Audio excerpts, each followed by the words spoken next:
ভোলার মেঘনা ও তেঁতুলিয়া নদীতে নিষেধাজ্ঞা অমান্য করেই অবাধে চলছে বাগদা চিংড়ি রেণু শিকার। মশারি জাল দিয়ে বাগদা আহরণ করায় হুমকির মুখে পড়েছে দেশীয় ও অন্যান্য মাছের ছোট পোনা। এতে দৈনিক নষ্ট হচ্ছে 1 কোটির অধিক পোনা। সহকর্মী ছোটন সাহার তথ্যচিত্রে ডেস্ক রিপোর্ট। নদীর তীর ঘেঁষে কিংবা চরের মধ্যে মশারি জাল দিয়ে প্রতিদিন এভাবেই চলছে বাগদা ও গলদা চিংড়ি রেণু শিকার। এরপর বিশেষ পাত্রে রেণু রেখে অন্য প্রজাতির মাছ বাইরে ফেলে দেওয়া হচ্ছে।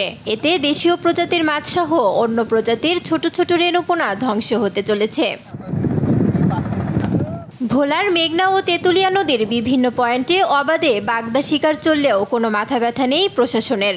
এতে আরও বেপরোয়া হয়ে পড়েছেন শিকারীরা। তবে কারো কারো দাবি পেটের দায়ে করতে হচ্ছে এ কাজ।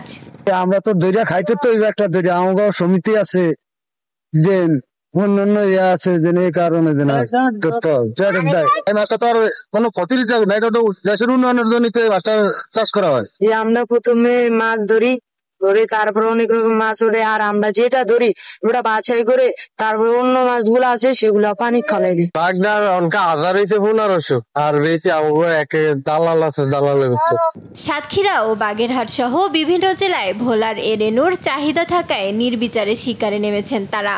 এ প্রক্রিয়ায় মাছ বাছাইয়ের প্রতিদিন প্রায় 1/2 কোটি রেণু ধ্বংস করা হচ্ছে। এতে বিলুপ্তির পথে দেশীয় প্রজাতির মাছ।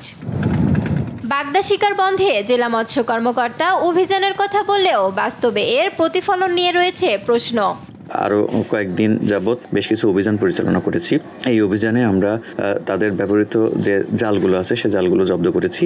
জালগুলো জব্দ করে সেগুলো ধ্বংস করেছি এবং আমাদের এই তৎপরতা অব্যাহত থাকবে। বাগদা রেণু শিকার বন্ধে স্থানীয় প্রশাসনকে আরও তৎপর হওয়ার দাবি সচেতন মহলের।